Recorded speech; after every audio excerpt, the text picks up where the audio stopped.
콜센터는 그 어느 조직을 막론하고 이제 크게 보면 세 가지 조직으로 구성이 됩니다. 첫 번째는 운영 조직, 그 다음에 운영을 지원하는 운영 지원 조직, 마지막으로 기획 조직으로 이렇게 구성이 되는데요. 이 그 조직의 구성에 관련된 부분들은 어떤 것이 정답입니까? 어떤 것이 옳은 것입니까? 라고 하는 분들이 이렇게 문의하시는 분들이 가끔가다 계신데, 이 부분은 비전과 목표, 그러니까 콜센터의 어떤 운영 목표가 있잖아요. 그런 목표들을 가장 효율적이고 또는 안정적으로 달성할 수 있게끔 하는 어떤 조직 구조를 갖추는 게 상당히 중요합니다. 그래서 어떤 조직에서는 뭐 기획 조직과 운영 조직과 지원 조직을 별도로 이렇게 운영하는 데도 있지만, 어떤 상황에 따라서는 운영이 기획 조직의 어떤 기능을 가져가기도 하고, 또는 지원 조직에서 일부 어떤 기능, 그 기획 조직의 어떤 업무를 가져가는 부분도 있기 때문에, 이런 부분들은 회사의 목표, 콜센터의 어떤 목표라든가 비전을 달성하기 위해 가장 어떤 안정적이고 수월한 어떤 조직 구조를 어떻게 가져가느냐에 따라서 약간 좀 다르게 그 구성을 할 수 있다라고 보시면 될 것 같습니다. 지금 보시는 바와 같이 화면에 보시면 콜센터는 이제 운영 조직과 그 다음에 지원 조직, 그리고 마지막으로 기획 조직으로 남기는데요. 이 부분에 대해서는 각각 이제 물론 이제 업체마다 좀 규모에 따라서 좀 상이할 수는 있습니다만, 대부분 이제 어떤 운영 조직에서 하는 업무를 보면 매니저나 슈퍼바이저가 이제 업무를 수행하고요. 또는 이제 콜센터의 어떤 운영 관리라던가 개선, 그다음 뭐 VOC라던가 위기 관리, 뭐 홈페이지라던가 불만 신고 처리라던가 뭐 SNS 고객 응대 같은 업무도 보통 이제 운영이라던가 상담 조직에서 수행을 하고요. 여기서 이제 제일 중요한 거는 그 콜센터 상담사에 대한 어떤 실적, 성과 관리죠. 성과 관리와 뭐 이직 관리 등을 운영 조직에서 한다고 하면, 지원 조직은 뭐 QA라던가 교육 강사로 이제 구성이 되어 있죠. 그래서 상담사들에 대한 어떤 교육이라던가 모니터링 활동, 뭐 코칭 활동 이런 부분들이 진행이 된다고 보시면 될 것 같습니다. 지원 조직에서는 지원 일부에서는 뭐 이제 그 채용이라던가 근태 관리, 스케줄 관리, 뭐 급여 등의 어떤 업무를 진행하기도 하고요. 뭐 여기서 이제 스크립트를 만든다거나 아니면 뭐 규모가 좀 큰데 이제 도급 업체와 계약을 해서 이제 움직이는 어떤 콜센터인 경우에는 도급사 관리를 한다거나 뭐 SLA, 서비스 레벨 어그리먼트라고 그러죠. 서비스 수준 협약을 맺어서 어떤 운영하는 데 있어서 어떤 결정의 어떤 주체가 되는 것은 지원 조직이라고 할 수 있습니다. 마지막으로 이제 기획 조직이라고 하는 것은 콜센터 운영에 대한 전반적인 어떤 기획 업무를 담당한다고 보시면 될 텐데요. 뭐 콜센터의 어떤 프로세스를 개선한다거나 또는 기획 및 보고서를 작성하는 부분도 여기에서 해당한다고 할 수 있고요. 뭐 통화율을 예측한다거나, 뭐 이제 또 요즘에는 이제 WFM 같은 거를 쓰시잖아요. 뭐 이제 거기서는 이제 WFM의 기능 중에 이제 통화율을 이제 콜 예측을 하는 부분들이 있을 수 있는데, 어떤 통화율을 예측한다거나 아니면 뭐 블렌딩 계획을 수립한다거나 또 상황실을 운영하는 부분들을 기획적인 어떤 기획 조직에서 한다고 보시면 될 것 같습니다.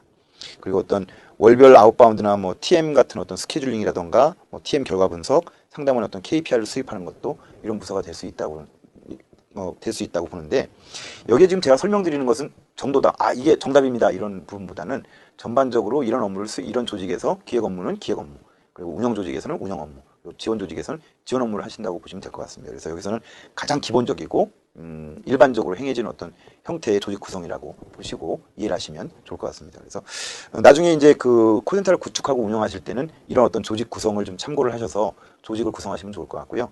시험에서는 운영 업무, 지원 조직에서는 지원 업무를 하신다고 보시면 될 것 같습니다. 그래서 여기서는 가장 기본적이고 일반적으로 행해지는 어떤 형태의 조직 구성이라고 보시고 이해를 하시면 좋을 것 같습니다. 그래서 나중에 이제 그 콜센터를 구축하고 운영하실 때는 이런 어떤 조직 구성을 좀 참고를 하셔서 조직을 구성하시면 좋을 것 같고요.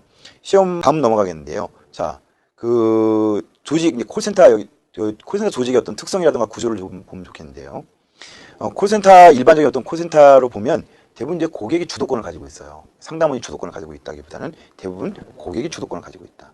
그래서 아무래도 고객 지향적일 수밖에 없죠. 그리고 정보하고 커뮤니케이션을 매개로 움직이는 어떤 이런 부분들이 있고요. 그래서 조직 구조는 대부분 이제 좀 업체마다 좀 상이할 수는 있는데, 콜센터마다 상이할 수는 있는데 보통 그룹에서 팀에서 파트로 구분을 하죠. 그래서 보통 이제 뭐 그룹장님, 팀장님, 뭐 파트장님 이렇게 얘기를 하잖아요. 이런 규모에 따라서, 그러니까 인원이라던가 조직의 어떤 규모에 따라서 이렇게 구분을 할 수 있고요. 여기는 이제 서비스 수준이라던가 고객 만족이라던가 생산성을 동시에 만족시켜야 되기 때문에 상담원들에 대한 어떤 교육이 좀 상당히 좀 중요시되는 부분이기 때문에, 그 멀티 스킬 조직을 이제 별도로 탄력적으로 운영함으로써 업무 부하를 이제 적절히 조절하는 어떤 이런 부분도 있을 수 있습니다. 보통 우리가 뒤에 가서 설명을 드리겠습니다만, 뭐 블렌딩 조직이라고 하죠. 이런 부분들을 별도로 운영하기도 하고요. 여기서 이제 주로 하는 업무들 보시면 뭐 이제 인바운드 조직이죠. 뭐 고객 응대라던가 클레임 처리, 또 신규 가입 문의 및 상담, 또는 접수 예약 등의 업무를 이런 조직에서 수행을 한다고 보시면 되고요. 필수 역량은 지난 시간에도 이 강에서도 말씀드렸다시피 CS 마인드라던가 경청 능력 또는 고객 지향적인 태도 이런 부분들이 어떤 필수 역량으로 보이고요. 보통 팀 구성은 상담사 10명 또는 15명당 1명의 어떤 파트 리더를 두는 게 적당합니다. 이 인원이 이제 보통 15명 이상을 넘어가게 되면 상당히 이제 컨트롤하기가 좀 되게 힘들어요. 그러니까 업무는 되게, 그러니까 콜센터 업무, 인바운드 업무 자체가 되게 복잡하잖아요. 다양한 어떤 경우의 수도 많고 다양한 유형의 어떤 콜도 많기 때문에 이분들을 뒤에서 이제 지원하거나 어떤 성과 관리를 하거나 이분들의 어떤 인적 자원 관리를 한다고 하면 상당히 힘든 부분이 있기 때문에 한 10명에서 15명 정도가 적당한 어떤 수준이다라고 이렇게 보시면 될 것 같습니다. 지금까지 이제 인바운드 조직에 대한 어떤 특성이나 어떤 구조를 좀 봤고요. 아웃바운드 조직에 대해서 이번에 알아보겠는데요. 여기 보시면 인바운드 업무보다는 아무래도 업무 범위가 좀 작지만 좀 체계적이고 전략적으로 운영돼야 되므로 별도의 어떤 전담팀을 두어서 이제 운영하는 경우가 되게 많습니다. 주요 업무는 구매 고객 대상으로 해서 어떤 해피콜을 진행한다거나 신규 고객 확보, 고객 만족도라든가 설문조사하는 어떤 이런 부분들이 있을 수 있겠습니다. 상담사 역량 중에서 이제 제일 중요한 거는 어떤 고객의 이해라든가 설득 능력이 되게 당연히 이제 중요할 수밖에 없고요. 아무래도 이제 판매라든가 이런 데에 초점이 맞춰지다 보면 당연히 협상에 대한 어떤 능력도 상당히 중요한 부분, 그리고 무엇보다도 적극성이라든가 업무의 어떤 열정이 상당히 중요한 키워드라고 할 수 있습니다. 팀 구성은 보통은 이제 인바운드보다는 어쨌든 이게 고객의 니즈를 일깨우는 부분들이기 때문에 인원이 보통 이제 15명에서 한 20명당 1명 정도 어떤 관리자를 두는 것 등이 좀 적당하다라고 보여지고요. 신입보다는 이제 아무래도 콜센터 업무 경력이 많은 사람들이 아무래도 배치를 하는 것 등이 상당히 어떤 업무의 어떤 효율성을 향상시키는데 도움이 될 수 있다고 하는 부분이고요. 그리고 이제 요즘에 이제 추세가 예전에는 인센티브라던가 어떤 이런 물리적인 조건에 따라서 이제 보통 이직을 하기도 많이 했었는데 요즘에는 고객 DB에 따라서 고객 DB가 어느 정도 이제 좋냐 아니면 그러니까 들어온 DB가 되게 좀 접촉률도 좋고 성공률도 높다라고 하는 어떤 소문이 퍼지게 되면 이거에 따라서 이제 움직이는 사람들이 좀 되게 많은 것 등을 볼 수 있습니다. 그래서 아무래도 인센티브라던가 고객 DB에 따른 이직이 인바운드보다 좀 심한 편이라고 하긴 하는데 요즘에 이제 인바운드도 천천히 이제 업셀링이나 크로스셀링, 즉 이제 판매에 관련된 부분도 이제 초점을 많이 좀 두다 보니까 그러니까 인바운드 상담원 중에서도 이제 차라리 이렇게 고생할 바에는 아웃바운드로 이직할 거야라고 이제 하는 어떤 부분들도 천천히 나타나고 있는 것 등이 현 추세라고 보시면 될 것 같습니다. 자, 지금까지 이제 인바운드하고 아웃바운드 조직의 어떤 특성이라던가 어떤 구조에 대해서 한번 알아봤고요.